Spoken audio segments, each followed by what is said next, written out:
क्रिया। दशमांश क्रिया कैसी है? सर्वरूपी फल वाली है ये क्रिया। और कर्ण विशिष्टा माने याग आदि रूपा कर्ण से विशिष्ट है।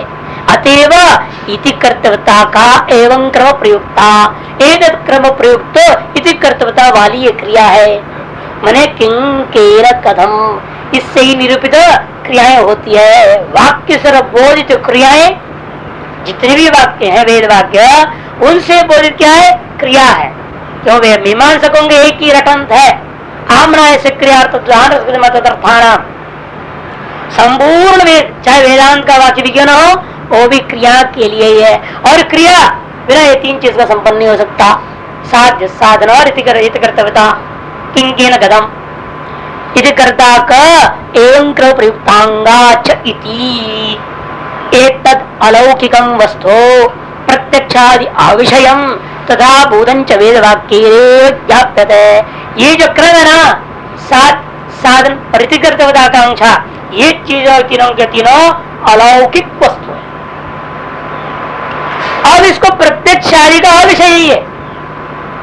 इसी वस्तु को, एतादृश वस्तुओं को ही वेद वाक्यों के द्वारा बोध कराया जाता है। तथा ठीक उसी प्रकार से परमात्मेश्वर देवतादि वस्तु स्थूल धर्मकम असनयाद्यतीतम च इत्यम विशिष्टमिति वेद वाक्य ज्ञाप्यते अलौकिकता तथा भूतमेव भवितुम अर्हति। कहते इसी प्रकार परमात्मा, ईश्वर, देवता आदि जो वस्तु है ना, अस्थूल आदि धर्मक है, आश्रय आदि से अतीत है, इत्यादि क्या है ये? इत्यवम आदि विशिष्टम, इस प्रकार से गुणों से विशिष्ट है। और वेद वाक्यों के द्वारा ही ये बात ज्ञापित हो रहा है। और ज्ञापित सब वस्तु अलौकिक होने के कारण से ये भी जैसा क्रिया वेद मात्र ज्ञापित है, ऐसी यह विद्या भी वेद मात्र ज्ञापित हुआ। लेकिन अंतर है दोनों में। यद्यपि दोनों के द्वारा उत्पन्न बुद्धि में अंतर नहीं, ये भी बुद्धि पैदा कर दिया, वो भी बुद्धि पैदा कर दिया, लेकिन फल में अंतर है। उसके बुद्धि पैदा होने के बाद वो करना रह जाता है, इससे जन्य बुद्धि से करना कुछ नहीं रह जाता। ये सर्व को बोध कराता है, बाह्य क्रिया का बोध है नहीं। लेकिन बोध जिसे वो करे उसे भी कराएगा ना। ये तो है नहीं कि वही केवल ज्ञान पैदा करता है, ज्ञान ही नहीं पैदा करेगा वाक्य। इसलिए कहते हैं क्रियार्थ वाक्य ज्ञान वाक्या नाम बुद्धि उत्पादक विशेषो नास्ति। अर्थात जिस प्रकार क्रियार्थ वाक्य ज्ञान जो वाक्य बुद्धि उत्पन्न करते हैं, ज्ञान वाक्य भी उसी प्रकार का बुद्धि उत्पन्न करते हैं। बुद्धि उत्पत्ति में, ज्ञानोत्पत्ति में कोई अंतर नहीं है। क्रियापरक वाक्य जिस प्रकार ज्ञान को पैदा करते हैं, वेदांत वाक्य भी उसी प्रकार ज्ञान को पैदा करते हैं। लेकिन ज्ञानोत्तर काल में कर्तव्य शेष रह जाता है क्रिया वाक्यों का स्वरूप की सिद्धि के लिए, और ज्ञान वाक्य स्वरूप सिद्धि के लिए ज्ञान अंतर कुछ भी करना नहीं रहा। ये अंतर न च अनिश्चित विपर्यस्तावा। ये जो वेदांत वाक्य ज्ञान कभी भ्रांति पैदा कर देते हैं, ऐसा नहीं। जैसे तुम्हारा क्रियापरक वाक्य अभ्रांति को परक ज्ञान को पैदा करेगा नहीं। जितने कर्मकांड के वाक्य, उपासना के वाक्य हैं, वो जिस प्रकार से यथार्थ ज्ञान पैदा करने के सामर्थ्य रखते हैं, उसी प्रकार से वेदांत वाक्य भी यथार्थ ज्ञान को उत्पन्न करने के सामर्थ्य वाले हैं। ये नहीं तो क्रियापरक वाक्य यथार्थ ज्ञान देगा और वेदांत वाक्य से भ्रांति पैदा करते रहेंगे, ऐसा नहीं हो सकता है। वेदत्व सामान्यत, वो भी वेद है, ये भी वेद है। जैसे वो यथार्थ ज्ञान पैदा करेगा तो ये भी यथार्थ ज्ञान को पैदा करेगा। इसलिए कहते हैं न च परमात्मा वस्तु विषया बुद्धि अनिश्चित विपर्यस्ता उत्पद्यते, है ना। न च अनिश्चित विपर्यस्ता परमात्मा वस्तु विषया बुद्धि उत्पद्यते, कि ये जो वेदांत वाक्य ज्ञान है, जो ब्रह्मात्मा एकत्व को बोध करने वाले जितने वाक्य हैं, ये कैसे है? ये भी उन कर्मकांड के वाक्यों के जैसे ही है, ये भी वेद है। जैसे वो वाक्य अनिश्चित ज्ञान को पैदा किए थे क्या? नहीं। वे वाक्य विपरीत ज्ञान को पैदा किए क्या? नहीं। तो ये वाक्य क्यों ऐसा करेंगे भाई? ये भी तो वेद है। जैसे कर्म और जो उपासना परक वाक्य अनिश्चित ज्ञान को पैदा नहीं किए, निश्चित ज्ञान को पैदा किए, विपरीत ज्ञान को पैदा नहीं किए किंतु यथार्थ ज्ञान को पैदा किए हैं। तो ये भी उसी प्रकार से परमात्म विद्यादि वस्तुओं को विषय करने वाले ये जो वेदांत वाक्य है, ये जो ज्ञान वाक्यों से उत्पन्न होने वाली बुद्धि भी अनिश्चिता नहीं हो सकती, विपर्या नहीं हो सकती। ये जो बुद्धि होगी निश्चिता ही होगी, यथार्था ही होगी। इसे न उत्पदित कर दिया, अनिश्चिता न उत्पदित है, विपर्यस्ता च न उत्पदित। तो पूर्व पक्षी कहता है लेकिन ये है ना, वहां ज्ञानोत्तर काल में बुद्धि तो दोनों पैदा कर रहे हैं, दोनों यथार्थी कर रहे हो मान लेते हैं, लेकिन वहां ज्ञानोत्तर काल में क्या है, कुछ अनुष्ठेयता है और यहाँ इसलिए सब निरर्थक है। पूर्व पक्षी कहता है हम तो उसी को वाक्य को यथार्थ मानेंगे, ठीक है ज्ञान जो शब्दार्थ बहुत तो सही सही दे रहा है, उल्टा पलटा तो देता नहीं है वेदांत वाक्य, जैसा वो दे रहे हैं वैसे भी दे रहे हैं, किंतु वो अनुष्ठेय अभावात अयुक्तम, अनुष्ठेय कुछ भी नहीं रह जाता यहाँ, इसीलिए ये वाक्य ठीक नहीं है। इति चेत उसी पूर्व पक्षी व्याख्या क्रियार्थ वाक्य त्रयांशा भाव अनुष्ठेय ज्ञाप्यते अलौकिकी अपि, अंतर दिखा रहा है।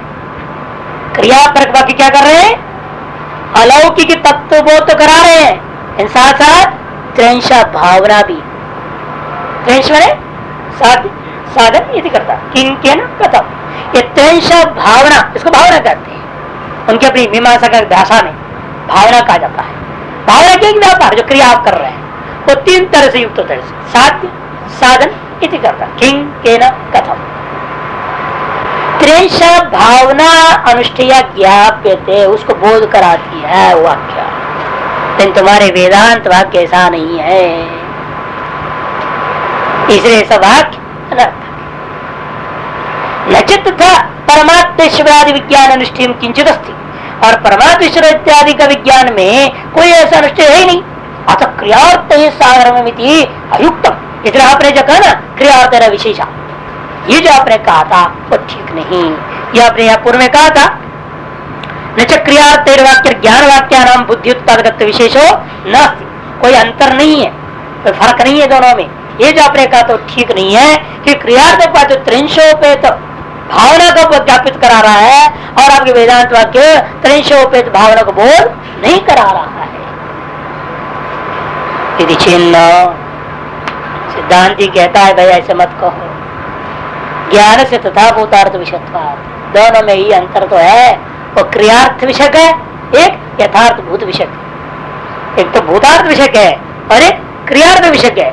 यदि विषय में अंतर होने के नाते वो त्रैशोपेत भावना है वहां और या त्रैशोपेत भावना नहीं है, इन विषय तो विषय है ना, जैसे वहां भी ज्ञान है, ज्ञान का विषय है, विषय में भेद हो गया अतएव स्वरूप में भेद आ गया, लेकिन ज्ञान में भेद है, ज्ञान तो यथार्थ ही रहेगा। भाई हम जैसे कहते हैं जैसा घट ज्ञान है वैसा पट ज्ञान है, तुम ये थोड़ा बोले घट पट एक है, अरे ज्ञान तुमने सादृश्यता दिया है हमने, जैसे क्रियापरक वाक्य चिन्ह ज्ञान यथार्थ होता है विपरीत नहीं होता, उसी प्रकार से ब्रह्म परक वाक्य ज्ञान भी यथार्थ होता है। हम ये तो नहीं करें क्रिया और ब्रह्म दोनों एक है, जिस उल्टा अर्थ ले रहे हो, ज्ञान की यथार्थता और यथार्थता में समानता में बताई है, न कि विषय की, विषय में तो अंदर रहेगा। जैसे घटक ज्ञान पटक ज्ञान दोनों समान ही है, जैसा घटक ज्ञान यथार्थ वैसे पटक ज्ञान यथार्थ। ऐसे कहने से आप बोलोगे महाराज फिर तो घट पट एक हो गया, ये तुम्हारी अज्ञान है, घट अलग है पट अलग है, विषयकृत भेद तो है। यह सादृश्यता जो दी गई है वाक्य जन ज्ञान को लेकर के है, शासक ज्ञान का विषय को लेकर के नहीं। ध्यान में ना, ज्ञान का विषय में भेद है, अतः वहां पर त्रिंशोपेत ज्ञापन हो गया या त्रिंशोपेत भावना ज्ञापन नहीं हो रहा है। एक करे सिद्धांति करे ज्ञान में क्या है, यह तथाभूतार्थ विषयता नहीं अनुष्ठेय त्रिंश से भाववाक्य से अनुष्ठेयता, और दूसरी बात भावना तो अनुष्ठेय भी नहीं है। जो आपने कहा क्रियात्मक वाक्यांतर अनुष्ठेय का बोध हो रहा है वह त्रिंश भावना अनुष्ठेय नहीं है, क्रिया ही अनुष्ठेय होता है, भावना अनुष्ठेय नहीं है। वे कहते हैं नहीं अनुष्ठेय त्रैंशस्य भावनाक्य अनुष्ठेय तथा अनुष्ठेय भूता जो त्रैंश भावना है नाम से जो कह रहे हो वह उसमें अनुष्ठेयत्व जो आया हुआ है वह अनुष्ठेय त्रैंश भावना के कारण से नहीं आया, किंतु प्रमाण समधिगतत्वात् और प्रमाण से सम्यक ज्ञात होने के कारण से। त्रैंशोपेत भावना होने से भावनाख्य अनुष्ठेयत्व अनुष्ठेय भूता त्रैंश भावना के अंदर अनुष्ठेयत्व जो आया है और उसे जो तथात्म में यथार्थत्व अविपर्यत्व इत्यादि जो आया है वह भावना के कारण से नहीं आया, वह तो प्रमाण से संबंधित होने से आया हुआ है। जिसने वेद रूपी प्रमाण से द्वारा गम्य हो गया अतएव यथार्थ है, भावना का बोध कराने से यथार्थ नहीं हुआ। वाक्य की यथार्थता विषयाधीन नहीं है, प्रमाणाधीन है। वाक्य जन्य ज्ञान की यथार्थता विषयाधीन नहीं, कहने का जैसे अयं घटे जो ज्ञान है इस ज्ञान की प्रामाणिकता यथार्थता या अभ्रांतित्व जो निश्चय हो रहा है घटाधीन नहीं क्या, कि प्रमाणाधीन है, प्रमाणाधीन है। यदि आपके प्रमाण सही है, प्रमाणों में प्रामाण्यता सम्यक है तो ज्ञान सम्यक माना जाता है। यदि प्रमाण की प्रामाण्यता के बिगड़ गया तो ज्ञान बिगड़ जाता है, वस्तु चाहे कुछ भी रहे। इसलिए वस्तु अधीन नहीं है ज्ञान की यथार्थता और यथार्थता। ज्ञान की यथार्थता आपके प्रमाणगत दोष और अदोष कहते हैं। चक्षु तिमरारी दोष से युक्त हो गया तो दो चंद्रमा दिखाई दे दिया। अब चंद्रमा कारण है क्या, आपको दो दिख रहे हैं? चंद्रमा कारण है, चंद्रमा सदा रहता है, सदा क्यों नहीं दो दिखाई दिया आपको? द्विचंद्र का जो ज्ञान की अयथार्थता जो भ्रांतित्व जो पैदा होगा उसका कारण कौन है? चंद्रमा नहीं, कारण चक्षुगत तिम्र दोष है या नहीं? प्रमाणगत दोष ही ज्ञान की यथार्थ और अयथार्थता का प्रति कारण होता है, दोष और दोषाभाव, न कि वस्तु। इसलिए कह रहे भले ही वाक्य भावना का बोध करा उसे क्या हमारा लेन देन है? भावना का बोध कराने से वाक्य में प्रमाणता ही क्या कि वेद के द्वारा कथन होने के कारण से वाक्य प्रामाण्यता है। आपको जो क्रियार्थ पर वाक्य जन्य ज्ञान में प्रामाण्यता किस कारण से आई? इसीलिए कि अलौकिक भावना का बोध करा दिया। इस कारण से हम वेद के वाक्य जन्य ज्ञान में प्रामाण्यता नहीं मानते हैं। क्रिया पर वाक्य जन्य ज्ञान में प्रामाण्यता इसलिए है क्योंकि वेद ने कहा है, न कि भावना को बोध कराया है।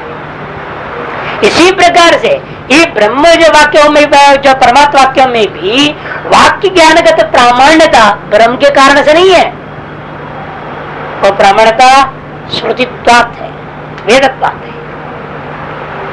ये कहना चाह रहे हैं। अनुष्ठेयस्य त्रैंशस्य भावनाक्यस्य अनुष्ठेय तथा तम न तथा तम ने प्रामाणिकत्वादिकम न भवति। 4 नंबर टिप्पणी प्रामाण्यम। प्रामाण्यता जो चीज है ना, भावना का बोध कराने से वाक्य में प्रामाण्यता नहीं आई है। घट का बोध करा दिया, घट का बोध करा दिया इसलिए अयं घटा यह वाक्य प्रामाणिक है, ऐसा नहीं है। आपका चक्षु ने उस घट को समय ग्रहण किया वाक्य को सुनने के बाद। यदि अगला घट है बोल रहा है, सुन के आप आंख से देख रहे हो और अगर यह घट नहीं है बोल रहे हो, वाक्य का दोष है क्या? तो वस्तुगत दोष है, दोनों में नहीं, केवल आपके प्रमाणगत है। प्रमाणगत दोष है तो भ्रांति उत्पन्न होता है और प्रमाण में दोष नहीं है यथार्थ उत्पन्न होता है। और प्रामाण्यता ही है यह वेदत्व, और वेदत्व रूपी जो हेतु है वो वेदांत और कर्मकांड दोनों में बराबर है। ज्ञान कांड में भी वेदत्व है, कर्मकांड में भी वेदत्व है, दोनों में बराबर है। वेदत्व प्रामाणिकता है और वाक्य द्वारा बोध्य विषयभूत ब्रह्म को लेकर प्रामाण्यता नहीं है, या भावनाओं को लेकर के उनमें प्रामाण्यता नहीं हो सकता। किंकरी प्रमाण समधिगतत्वात् टिप्पण स्पष्ट करते हैं मानगम्य, यथार्थ प्रमाण के दुर्गमी है वो, अतएव अप्रामाणिक है। न च विषयाया बुद्धि अनुष्ठेय विषयता तथा तम किंतरी वेद वाक्य जनितत्वादेव, स्पष्ट कर दिया। न च विषयाया मैंने भावना विषया होने के कारण से क्रिया वाक्य बुद्धि जो है अनुष्ठेय विषयता प्रामाणिक तथा मैंने प्रामाणिकत्व ऐसा नहीं है, किंतरी वेद वाक्य जनितत्वादेव प्रामाणिकत्व, वेद वाक्य जन्य होने के नाते उसको प्रामाणिक माना जाता है, यानी कि भावना का ज्ञान करा दिया इसलिए प्रामाणिक हो गया, ऐसी बात नहीं है। और दूसरी बात, वेद वाक्यादिगत वस्तुनः तथात्व सती अनुष्ठित विशिष्टम चेत अनुतिष्ठति, नो चेत अनुष्ठित विशिष्टम न अनुतिष्ठति। इसीलिए प्रामाणिक वाक्य के अंदर जैसा ज्ञान होता है उस ज्ञान अंतर जैसा बोध होगा वैसे ही तो होगा व्यवहार। वाक्य से आपको कोई ज्ञान मालूम होगा, उस ज्ञान के अंदर आप करेंगे नहीं करेंगे तो आपके अंदर उसके अनंतर होने वाले निश्चय के ऊपर निर्भर है ना। ये आपने मैं कह दूं अभी बैठे बैठे आप बोल रहे पानी लाओ, कौन लाएगा? किसी नाम तो लिया नहीं और सब देखते रहेंगे, किसी ने किसको कहे कि ज्ञान तो हुआ पानी लाओ, सबको ज्ञान हो रहा है, किसको ज्ञान नहीं हुआ? वाक्यार्थ ज्ञान तो पहले हो गया, लेकिन ज्ञानोत्तर काल में अनुष्ठित और अनुष्ठित का निश्चय नहीं कर पाए। यदि आपके अनुष्ठित विषय हो गया तो कोई नहीं उठेगा, और जिस व्यक्ति ने अनुष्ठित निश्चय कर लिया वो कहेगा मारा जिलाओ मैं अभी ला रहा हूं, है नहीं? जो व्यक्ति नाम भले ही ना भी लो, यदि उसने निश्चय कर लिया आदेश हुआ किसने किसको लाना है, चलो मैं जाता हूं, निश्चय कर लिया उसने उस वाक्य का पालन करने का निर्णय जैसे लेता है वो झटिति वो चलता है। और जो व्यक्ति कह रहे ज्यादा नाम नहीं बताएंगे ये हम नहीं जाएंगे, नाम तो ले अमुक जाओ, बोले है नहीं तो मैं क्यों जाऊं? वाक्य ज्ञान अनंतर आपके दिमाग में क्या आया? इदम मद अनुष्ठेय न भवति, मन नाम अप्रोक्तत्वा, तो मेरा नाम तो बताया नहीं, मेरा नाम तो लिए नहीं है, इसे मेरे द्वारा यह अनुष्ठेय नहीं है, निश्चय कर लिया। अनुष्ठान करोगे नहीं। इस वाक्य का क्या दोष है, या वाक्य जन ज्ञान का क्या दोष है? ये तो अपना अपना अकल की बात है। ठीक उसी प्रकार वेद में भी समझो, वेद वाक्याधिगत वस्तु न तथात्व, वेद वाक्याधिगत वस्तुओं में से प्रामाण्यता होने पर भी, परंपरा प्रामाण्यता होने पर भी अनुष्ठित विशिष्टम चेत अनुतिष्ठति, उसके निश्चय हो जाएगा अनुष्ठित विशिष्ट पदार्थ है, ये निश्चय कर लिया उसने तो अनुष्ठान करेगा। नोचित मैंने अनुष्ठित विशिष्ट है ये वस्तु, ऐसा निश्चय नहीं किया तो नोचित अनुष्ठित विशिष्टम नानुतिष्ठति, फिर तो अनुष्ठान करेगा नहीं। तो पूर्व पक्षी खड़ा हो गया जैसा ही है तो बड़ा का सारा काम बिगड़ेगा वेदांत में। अनुष्ठित वाक्य प्रामाणिक, यदि अनुष्ठित्व का अनुष्ठित्व का बोध कराएगा कि इसके एक ही रिटर्न करा क्रियापद सब वाक्य सब अनुष्ठित्व का ही बोध कराते हैं, अनुष्ठित्व का बोध कोई वाक्य कराता ही नहीं है वेद में, ये तो उसकी रिटर्न थे। हमने ऐसे क्रियार्थता क्या मतलब क्या? अनुष्ठितता। संपूर्ण वेद अनुष्ठेय पदार्थ का ही बोध कराते हैं, जो अनुष्ठेय पदार्थ का बोध नहीं कराएगा वो वाक्य अनर्थक अर्थक अप्रामाणिक है, वाक्य अप्रामाणिक कर दिया उसने। वही कह रहे हैं अनुष्ठेयत्व वाक्य प्रमाणत्व अनुपपत्ति, एक पकार जोड़ो, अनुपपत्ति चेत न विचार फिर होगा। चल रहा है पूर्व पक्ष, अनुष्ठेय यदि है तो फिर वह वाक्य प्रमाण ही नहीं होगा। यदि कोई अनुष्ठेय पदार्थ का बोध नहीं कराता है, जो भी वाक्य हो वह वाक्य अप्रामाणिक हो जाएगा, ये पूर्व पक्ष ने कहा है। अपनी बात का वर्णन कर रहे हैं। नहीं अनुष्ठेय असति पदाराम सहत्रिपवदता है, नहीं अनुष्ठेय असति, यदि अनुष्ठेय कोई पदार्थ नहीं है वाक्य में फिर तो वाक्यस्थ पदों का परस्पर सहति भी नहीं उपपद्यते, उपपन्न नहीं हो सकता। तो पद ही आपस में परस्पर संभव नहीं कर पाएंगे। क्यों क्रिया में ही सब सम्मिलित होते हैं और क्रिया से लक्षित सीधा विधि मात्र को क्रिया मान रहा है। जैसे स्वयं समझा रहे विस्तार से, अनुष्ठेतु सरी तारत्य न पदान सहन्यन्ते। यदि अनुष्ठेय कोई पदार्थ है वाक्य में, फिर उस पदार्थ के साथ संबद्ध होकर के सकल पदों के सम्यक प्रकार से समन्वय हो सकता है। तत्र अनुष्ठेय निष्ठ वाक्यम प्रमाणम भवति। इसलिए अनुष्ठेय निष्ठ जो वाक्य होता है उसी को हम प्रमाण मानते हैं। जैसे इदम अनेन एवं कर्तव्यम, इदम स्वर्गादि फलम अनेन यागादिना एवमेव दध्यादि साधन नहीं वो कर्तव्यम। ऐसे जो साध्य साधन इति कर्तव्यता के साथ कर्तव्यम जोड़ दिया। न तो इदम अनेन एवं इतना कह दो, कर्तव्य मत कहो, कोई क्रियापद प्रयोग मत करो। इदम अनेन एवं, बस इतना ही बोला आपने, क्या करो वाक्यार्थ क्या निकलेगा इसमें? कुछ भी नहीं। इदम अनेन एवं इत्येवं प्रकाराणाम पदशतानाम अभी न वाक्यत्वम अस्ति, इनमें वाक्यत्व नहीं हो सकता। इतना ही नहीं, अन्यत्र प्रमाण भी दिया है। ये चीजें न हो तो वाक्य ही नहीं है। कौन कौन चीज? कुर्यात् क्रियेत कर्तव्यम भवेत्स्या इति पंचमम एतत् स्यात् सर्ववेदेषु नियतम विधि लक्षणम। नीचे टिप्पण में देख लीजिए शेष को। कुर्यात् क्रियेत कर्तव्य 10 नंबर टिप्पण है यही पर, इसी पृष्ठ में 83 में। कुर्यात् क्रियेत कर्तव्यम भवेत् स्यात्, यह है 5वां। इस प्रकार से 5 ही चीज क्या है? एतत् स्यात् सर्ववेदेषु, सकल वेद में, संपूर्ण वेद में जो है ना, यही नियत विधि लक्षण है, ऐसे कहा गया है। इसलिए न हो फिर विधि पूरी नहीं हो, वाक्य नहीं हो, अप्रामाणिक हो जाएगा वाक्य। वाक्य कैसा होगा? अप्रामाणिक वाक्य होगा, ऐसा हमारा मत है। कहते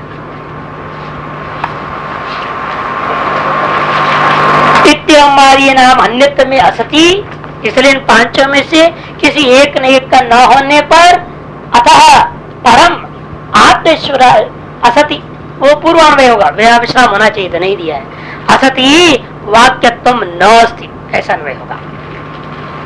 पंचमम इत्यम आदिनाम अन्यत्र में असती वाक्यत्वम न अस्ति, ये पूर्वान्वय। ये पूर्वान्वय अस्थि के बाद विश्राम काट देना चाहिए।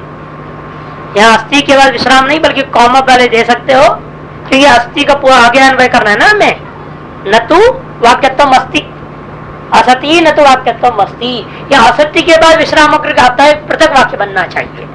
इन्होंने वही को नीचे कर दिया, असत्यता कर दिया, वो गलत है। असत्य अलग वाक्य है, वो पूर्व में अन्वय समाप्त हो गया। इसे निष्कर्ष दे रहा पूर्व पक्षी कह रहा है, इसलिए आपके परब्रह्म परमात्मा का वाक्य, ईश्वर संबंधी वाक्य जितने भी ऐसा बना वेदांत, ऐसा वाक्य क्या है? अप्रमाणत्वम। अतः परमात्मा ईश्वर आदिनाम अवाक्य प्रमाणत्वम, ऐसा वाक्य में प्रमाणत्वम नहीं मानते, वाक्य प्रमाणत्व में नहीं है। अवाक्य प्रमाणत्व है ना वहां पर, है? न कहा है, नहीं समास किया ना। वाक्य प्रमाणत्वम न भवति, कहा? वो तो पूर्वान्वय में हो गया ना, जिनमें वाक्य कुर्यात वगैरह नहीं है। जैसे इदम अनेन एवं इत्येवं प्रकाराणाम पदानाम अपि, यत्र कुर्याकृत इत्यादि अन्यत्र में न असति वाक्यत्वम न अस्ति, वो एक अलग हो गया। जो आप वाक्य प्रयोग कर दो इदम अनेन एवं इस प्रकार के, आप सैकड़ों शब्दों वाला बहुत बड़ा वाक्य बना डालिएगा और उनमें यदि 5 में से एक न हो तो वो वाक्य ही नहीं है। इसलिए आपके परब्रह्म परमात्मा का कथन करने वाला वाक्य है जो, ईश्वर को कथन करने वाला वाक्य है जो, और अन्य तत्संबंधी जितने भी वाक्य सब क्या है? वाक्य प्रमाण वो नहीं है। ऐसा नहीं, ऐसे 2 अलग अलग वाक्य बना दो उसको। पदार्थ प्रमाणांतर विषय, फिर भी कोई नहीं पदार्थ है, फिर तो प्रमाणांतर के बनाओ, समझ जोड़ो। जैसे अर्थवाद वाक्य क्या है, वो भी कुछ नहीं पदार्थ का बोध करा रहे, निंदा या स्तुति कुछ तो बोध करा रहे हैं ना। तो हम क्या करते हैं उस वाक्य को, तब विधि है ही नहीं, न कर्तव्य न क्रियत न स्यात न भवेत न कुछ भी नहीं। अब उनको हम क्या कर देते हैं, वो भी लेकिन कोई न कोई पदार्थ का जब बोध करा देवे तो उसको हम विधि का शेष बना देते हैं, अन्य वाक्यांतर शेष हो जाता है, वो प्रमाणांतर का शेष विषय हो जाता है। वो उसी प्रकार है, अभी करो फिर पदार्थत्वे च प्रमाणांतर विषयत्व, या प्रमाणांतर से तात्पर्य उसका कर्मकांड के वाक्यों का कर्तृक स्तुति पर किसको घटा देना। कर्मकांड वाक्यों में जो वह भवेत यजेत इत्यादि में कर्तृत्व बोध हुआ है, उस कर्ता का स्तुति का बोध कराने के लिए है, ऐसे घटाना पड़ेगा। अतो असत्य तक, इसलिए ये जो ब्रह्म है ये है वो है, तुम जो बोल रहे हो ये सारी बात असत्य है। कहते हैं ऐसा मत कहो भाई, लोक में भी आपके बताए हुए 5 के बिना वाक्य मानते लोग और प्रामाणिक मानते। विधि के लिए बात अलग है, और बिना विधि का क्या वाक्य होता नहीं संसार में, और क्या अप्रामाणिक हो जाएंगे बिना विधि का। अहम अस्मि, क्या अप्रामाणिक हो गए आप, क्योंकि आप बोल रहे मैं हूं ना, आपने यहाँ क्रियत तो बोला ना, स्यात बोला ना, कोई विधि तो बोले नहीं, केवल अस्ति अस्मि ये बोल रहे हो। तो फिर क्या है, मम गृहम अस्थि, ये वाक्य प्रमाणिक हो जाएगा,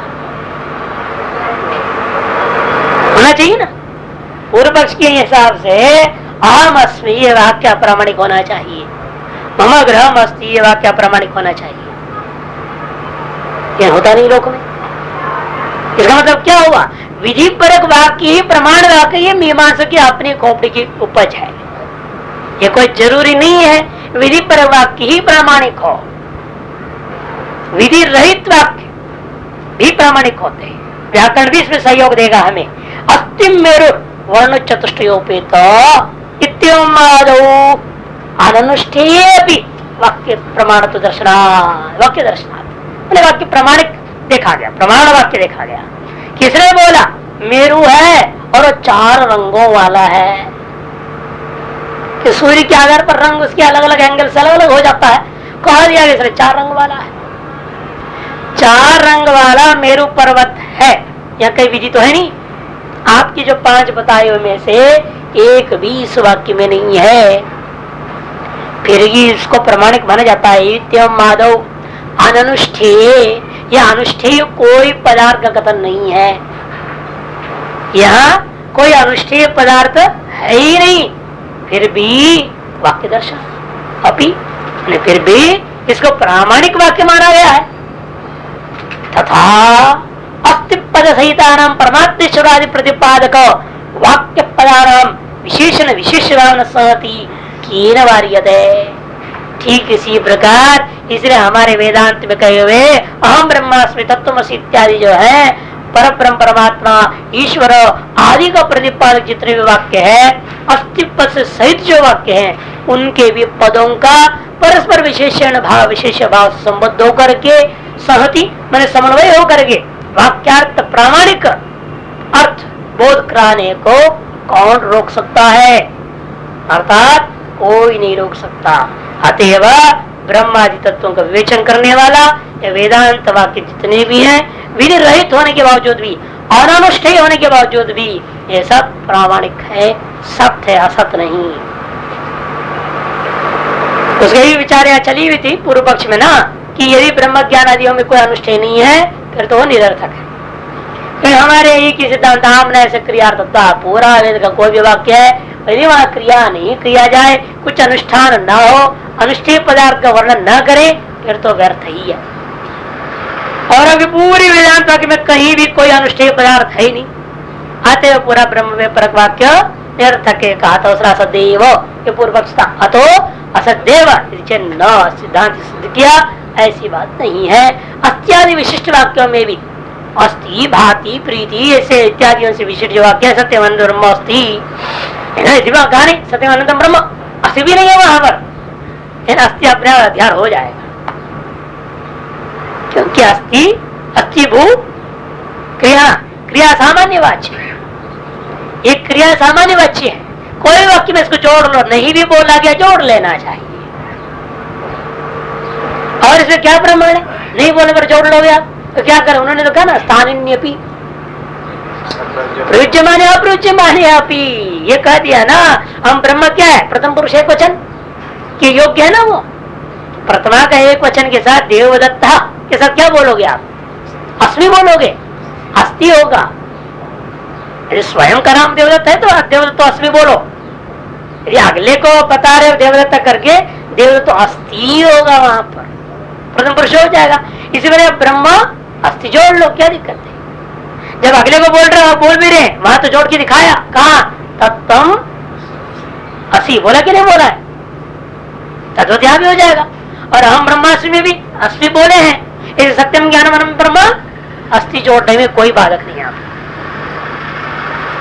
कि अस्मि जोड़ के दिखाया है श्रुति ने, अस्मि जो असी भी जो जोड़ के दिखाया है, अति अन्यत्र सर्व प्रज्ञान आनंद ब्रह्म, जितने भी वाक्य जहां पर तृतीय पुरुष जो थर्ड पर्सन अंग्रेजी भाषा में, अंग्रेजी भाषा में थर्ड पर्सन और सनातनी व्याकरण भाषा में प्रथम पुरुष परक हो, तो वहां पर क्या करना है आपको? अस्थि जोड़ लेना। इसे तद विशिष्ट वाक्य से सकल पदों का परस्पर विशेषण भाव समन्वय होते वाक्यार्थ बोध करना है, पर वह वाक्यार्थ बोध कर बोधित जो पदार्थ वो प्रामाणिक होगा, इसमें कोई संशय नहीं है। मेरुवादी ज्ञान परमात्म ज्ञान प्रयोजना भाव युक्त। अरे मेरुवाद का ज्ञान होने का कुछ प्रयोजन है, और यहाँ क्या प्रयोजन है? तुम्हारा ब्रह्म ज्ञान कोई प्रयोजन ही नहीं। कहता है पूर्व पक्षी, मेरुवादी वाक्यार्थ ज्ञान जो हो रहा है अस्थि से जुड़ करके, उसका प्रयोजन है। प्रयोजन क्या है? अरे तुमने यहाँ मिट्टी का एक केवल पहाड़ देखा, स्वर्ग जाओगे और स्वर्णमयी पहाड़ देखोगे, दिव्य पहाड़ है वहाँ, अरे रंग बिरंग का सुंदर पहाड़ है वो।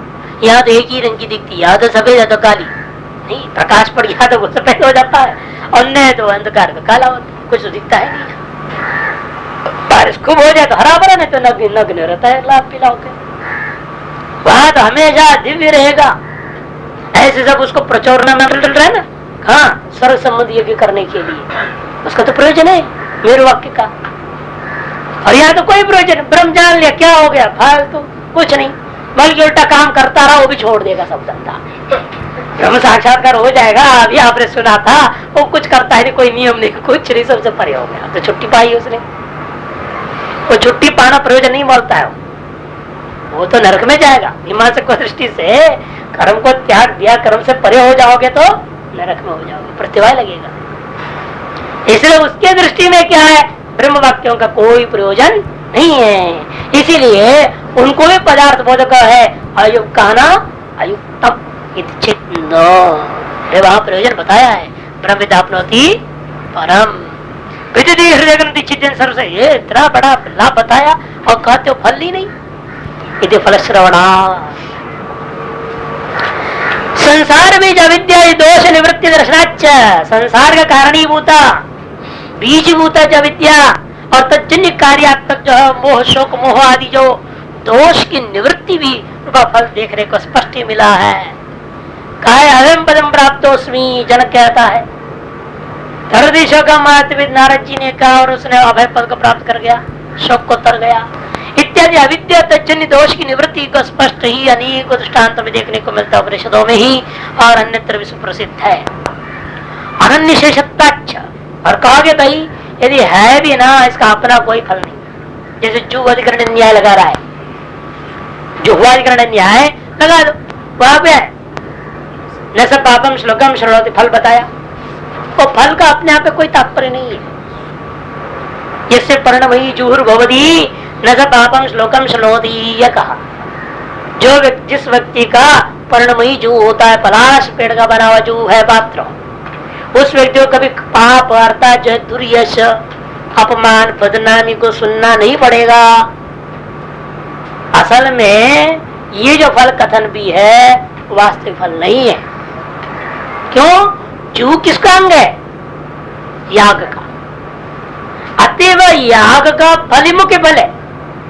और जू के साथ जो मतलब जू की स्तुति मात्र पर्णमयत्व का स्तुति है, जू की भी नहीं, जू की पर्णमयता का स्तुति मात्र है, वो फल नहीं होता। इसलिए अन्य शेष जैसा होता है वैसे यदि यहाँ पर भी मान लो ब्रह्मविदा प्रति परम है, ये सब पर भी गौण है। वो क्यों? ये जो ब्रह्म अन्य का शेष है, ये जो जू क्या था, यज्ञ शेष था, ये ब्रह्म को निशेष कर दो, निशेष कैसे करूं? कहते उसमें क्या है, जे तमें कर्ता का बोध हो गया है, उस कर्ता का शेष है ब्रह्म है, तो शेष तो नहीं हो सकता। शेष कैसे होएगा? जुहू तो साधन है, कर्ता भी मान लो क्रिया साधन ना, लेकिन ये ब्रह्म उसके साथ साधन कैसे बनेगा? साधन तो जुड़ नहीं सकता है। इसलिए कहते हैं अनन्यशेषता। इतनी बात मन में रख करके पूरे चौहदिकरण न्याय को उन्होंने कह दिया कि भाई जैसे वहां चूहा का मामला है वैसे अब ब्रह्म का मामला नहीं है। अनन्यशेषता टीका में कहा है पर्णमयित्वाधिकरण न्याय न जुह्वा फलश्रुतिर अर्थवात्म युक्तम ब्रह्मदियो अन्य शेषत प्रापक अभाव तत्फलश्रुतिर अर्थवादत्व असिद्धि। इसलिए क्योंकि ब्रह्म जो ज्ञान या ब्रह्म है ये किसी का शेष नहीं हो पाता, जैसे जुह्वादि है। अनन्य शेषत्वात् ज्ञान से जुह्वा में फलश्रुतिर अर्थवाद अनुपत्ति। इसलिए ब्रह्म ज्ञान को जुह में जैसे आपने फलश्रुति को अर्थवाद माना वैसे ब्रह्म ज्ञान अन्य शेष न होने के कारण से अर्थवाद नहीं मान सकते। प्रतिषिद्ध अनिष्ट फल संबंध वेदादेव ज्ञायते। और ये सब वैसे ही मालूम होता है किसका किसके साथ संबंध है नहीं है, कौन किसका शेष है नहीं है। उसके लिए उन लोगों ने भी षडलिंग बना रखे हैं, हम लोग भी षडलिंग बनाए हुए हैं। जो सर्व विदित है वो उपग्रह उपसंहार आदि वेदांत का षडलिंग है, वहां श्रुतलिंग वाक्य प्रकरण समाख्या इन 6 लिंगों को उन्होंने वहां मान रखे हैं। परस्पर शेष शेषी भाव को विनियोग विधि का अंग रूपेण षट प्रमाण को स्वीकार किया, जिससे जो है शेष शेषी भाव अंगांगी भाव को तय किया जाता है। उन किसी प्रमाण के और ब्रह्म ज्ञान को आप किसी का अंग रूपेण शेष रूपेण सिद्ध नहीं कर सकते। प्रतिषिद्ध अनिष्ट फल संबंध वेदादेव ज्ञायते। यदि कहोगे ये तो फिर तो प्रतिष्ठित कर्म कर रहा है वो, ये अनिष्ट फल मिलेगा, ये सब यदि आप कहना भी चाहो तो कह नहीं सकते। ब्रह्म ज्ञान करने के बाद, ब्रह्म ज्ञान अनुभूति होने के पश्चात कोई कर्म न करने से वो तो क्या होगा, विहित कर्म करेगा नहीं तो जरूर उसका मन बुद्धि प्रतिष्ठित कर्म चला जाएगा, उसका नरकादि फल मिलेगा। ऐसे आप नहीं कह सकते। इसका वित्तय वेद ही करता है, आपको करने का हक नहीं बनता। इसलिए कहते प्रतिष्ठित अनिष्ट फल संबंध से वेदादि विज्ञायते। प्रतिष्ठित यद अनिष्टम फलम तत्संबंध हननादि अनिष्ट फल संबंधो न हन्यति वेदादेव ज्ञायते। टिप्पणी नचिदस्य कार्यता शंकित शक्य थे, तादृशी कार्यता को भी इस ब्रह्म ज्ञान के अंदर आप कल्पना नहीं कर सकती।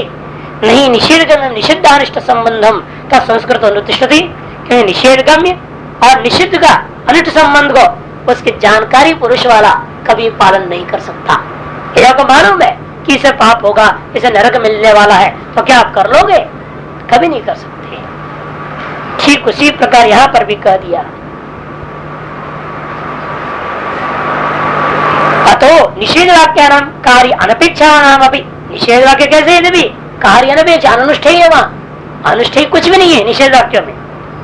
आप क्या कहते हत्या मत करो, ठीक है, आप क्या करोगे? या कुछ अनुष्ठेय है? आपको कह दिया ये मत कीजिए, ठीक है, उसके बाद आप कुछ करोगे उसमें भी, तो जो कुछ करना क्या रह गया? न करो बोला जा रहा है, तो करना भी रह गया, फिर न करो का अर्थ क्या निकलेगा? वो तो व्याघात दोष हो जाएगा। यदि उसमें भी कुछ अनुष्ठेय है, कुछ क्रियमान रह जाए, करना रह गया, फिर वो निषेध वाक्य का निषेधत्व ही खत्म हो जाएगा, फिर वो भी विधि हो जाएगा ना। आपसे कुछ करा दिया उसने, फिर निषेध कहाँ रह गया? फिर वो निषेध का निषेधत्व समाप्त हो जाता है यदि उसके बाद कुछ करना रह जाए। इसलिए कार्यता रहित माने कृति साध्यता, कार्यता का तात्पर्य यहाँ क्या? कृति साध्यता। कृति साध्यता रहित वाक्य है निषेध वाक्य, उनको भी प्रामाणिक मानते कि नहीं मानते? वह भी अनिष्ट फल का वियोग है। अनिष्ट फल प्राप्ति की संभावना है, यदि आप पाप करते, उसका वियोग हो गया, यही फल संबंध हो रहा है, वो भी आप प्रामाणिक मानते हो। उसी पर हम यहाँ भी कहेंगे ब्रह्म ज्ञान हो गया, उसके कुछ भी क्रियमान नहीं है। तुम्हारे निषेध वाक्यों को सुनने के बाद कोई क्रियमान कार्य नहीं रह जाता, अनुष्ठेयत्व नहीं है। फिर भी जैसे वहां अनिष्ट वियोग रूपा फल है, यहाँ भी अनिष्ट क्या है? अविद्या बीजभूत अशोक मोह से विशिष्ट संसार प्राप्ति, उसका निवृत्ति ही फल है। इसीलिए तद्वत यहाँ में मानने पे कोई दोष नहीं। यह जैसे तुम्हारे निषेध वाक्य अनिष्ट वियोग आदियों को वेद वाक्यों से जाना था, वैसे में ब्रह्मज्ञान के फल के बारे में भी वेदों से जाना है। वेद प्रामाणिक से हमारे कथन तत्व में भी प्रामाणिकता है। नच्चन अनुष्ठेय सा, और वह कभी अनुष्ठेय नहीं होता, भाष्यकार कहते हैं। तथापि तत्सनुष्ठेत्वात् पूर्व पक्ष है न कलंजम पक्षेत इत्यादि वाक्यों में प्रतीति जो हो रहा है, वह प्रतीत भले ही ऐसा है, फिर भी तो उसके अंदर अनुष्ठित रहेगा। अतः वाक्य के अनुष्ठित तो जबरदस्ती लाना चाहता है पूर्व पक्षी, तब कहते नहीं, वो कलंजम न बक्षेत न हन्यात इत्यादि जितने भी है वहां पर कुछ भी अनुष्ठेय विधि वो नहीं है। न च प्रतिषिद्ध विषय प्रवृत्त क्रियस्य अकरणात् अन्यद् अनुष्ठेयम् अस्ति। प्रतिषिद्ध विषयों में प्रवृत्त क्रिया वाला है कोई, मान लो प्रतिषिद्ध है, भाई आपको कहा जाए शत्रु के घर भोजन मत खाओ, अब चले गए फिर भी खाने के लिए। फिर किसी ने बताया अरे भाई आज आप आ गए हैं, इसमें जहर डला हुआ है, फिर प्रवृत्त होगा क्या? अब क्या करेगा वो? प्रवृत्ति में अकर्म, निषिद्ध में प्रवृत्त हुआ, प्रवृत्त होने के बाद जो स्मृति आई वही गलत चीज है, गलत जगह हो गया है, गड़बड़ हो रहा है, इससे नाश होएगा, अनिष्ट संबंध होगा, तो वहां से क्या करेगा? निवृत्ति ही होता है और कुछ नहीं होता। प्रतिषिद्ध विषय प्रवृत्त क्रियस्य अकरणात् अन्यद् अनुष्ठेयम् नास्ति। नीचे उसके लिए दृष्टांत भी दिया है शायद, अपक्षणादि कार्य यदि विधि परक्तमेव निषेध वाक्यस्य अपक्षण आदि रूपा कार्य है, ऐसा पूर्व पक्षी जब कहता है तो सिद्धांत ने जवाब दिया कि नहीं ऐसा कोई कार्य नहीं है। वो आगे चल करके दिया है दृष्टांत, एकदम नीचे पंक्ति देगा आनंद गिरी अंत में, विषलिप्त बाण हतस्य पशोर मांसम कलंजम ब्रह्मवदादि अभिशाप युक्तस्य अन्नपानादि अभोज्यम। दो दृष्टांत लिया, एक तो विषलिप्त ब्राह्मण ने बाण से हत पशु का मांस को कलंज कहते हैं, उसको खाने के लिए प्रवृत्त हो गया मान लो, अथवा ब्रह्मवदादि ब्राह्मण की हत्या महिंसात कह दिया ना, उसके खिलाफ उसने हिंसा करने के लिए प्रवृत्त हो गया पहले। ब्रह्मवदादि अभिशाप युक्त अन्नपानादि अभोज्यम तस्मिन् अभक्ष्य अभोज्य च प्राप्ति। इस प्रकार से वह अभक्ष्य में भक्षण और अभोज्य में भोज्य भोज्यता की प्राप्ति थी। लेकिन यद ब्रह्म ज्ञानम क्षुत क्षामस्य उत्पन्नम, भूख है, असहनता है इत्यादि के कारण से ब्रह्म ज्ञान से जो उत्पन्न हुआ था, तन निषिद्धि संस्कृत से तो धी स्मृतिया, लेकिन क्या था पहले सुख पढ़ा रखे थे, अब वो पढ़ा हुआ है, ये पाप है, गलत है, वो स्मृति में आ जाएगी। तो पहले किसी क्रोध आवेश में प्रवृत्त हो गए ब्राह्मण वध करने या कलंज भक्षण को करने के लिए प्रवृत्त हो गया था, इतने में उसको स्मृति हुई भाई ये चीज गलत है, तब बाध्यम इत्यत्र, तब तुरंत तो ये समझता है यहीं पर रुक जाना चाहिए भाई, और कुछ आगे मत बढ़ो, वही रुक जाता है। इत्यत्र लौकिक दृष्टांत मृग दृष्टायाम इत्यादि, इसमें लौकिक दृष्टांत भी दे रहे हैं, भाष्यकार देंगे आगे। उसको यही समझनी चाहिए कि प्रतिषिद्ध विषय है प्रवृत्ति क्रियस्य अकरणाद अन्यद अनुष्ठेयम् अस्ति। अकर्तव्यता ज्ञान निष्ठता एवं ही परमार्थता प्रतिषेध विधि नाम स्यात्। इसलिए वास्तव परमात्मा ने वास्तव में प्रतिषेध विधि वाक्यों का जो तात्पर्य किसमें है? अकर्तव्यता रूप ज्ञान निष्ठा ही है और कुछ नहीं। तद ब्रह्म वाक्य भी है, अकर्तव्यता से विशिष्ट ज्ञान निष्ठा है, अकर्तव्यता विशिष्ट ज्ञान मात्र निष्ठा है। जैसे आपके निषेध वाक्य होते हैं वैसे हमारे यहाँ ब्रह्म वाक्य। इसलिए वाक्य प्रामाणिकता सिद्ध करना जरूरी है कि वेदांत वाक्य में अप्रामाणिकता सिद्ध कर दिया पूर्व पक्षी ने, क्योंकि कुछ भी अनुष्ठेय नहीं है या कुरियात बुरियात कुछ भी नहीं है, अतः सब अप्रामाणिक है कह दिया, सत्य है कह दिया। इसी कारण से इतना परिश्रम कर रहे हैं यहाँ कि नहीं वेदांत वाक्य प्रामाणिक है, उसके लिए दृष्टांत दे रहे बिना कोई प्रयोजन का भी। मान लो यदि प्रयोजन नहीं है बोला उसने, यहाँ प्रयोजन दिखा दिया है, उस प्रयोजन को उसने अर्थवाद बनाना चाहा जीवाधिकरण न्याय से, उसको विकट यह अनुष्ठेय शेष नहीं है ब्रह्म या ब्रह्म ज्ञान, इसलिए अर्थवाद नहीं हो सकता। फिर कहा कि भाई दृष्टांत देकर वाक्य प्राण लाना पड़ेगा, फिर भी वो कहते नहीं हम नहीं मानते, तब क्या करो? तब कहा कि नहीं, जैसे आपके प्रसिद्ध वाक्यों में अकर्तव्यता पूर्व ज्ञान निष्ठा मात्र से और कुछ भी नहीं होता, ठीक उसी और ब्रह्म ज्ञान के पश्चात भी अकर्तव्य ज्ञान निष्ठा के और कुछ भी नहीं मानना पड़ेगा।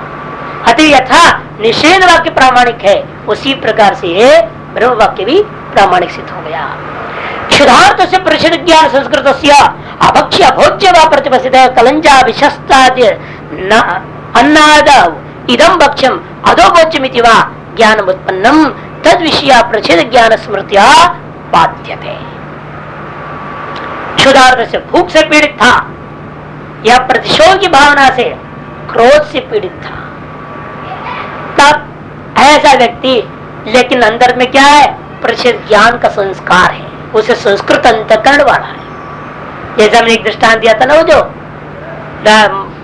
राजपुरोहित का बेटे का भूसा चोर वाली कहानी आ गई नहीं यहाँ पर।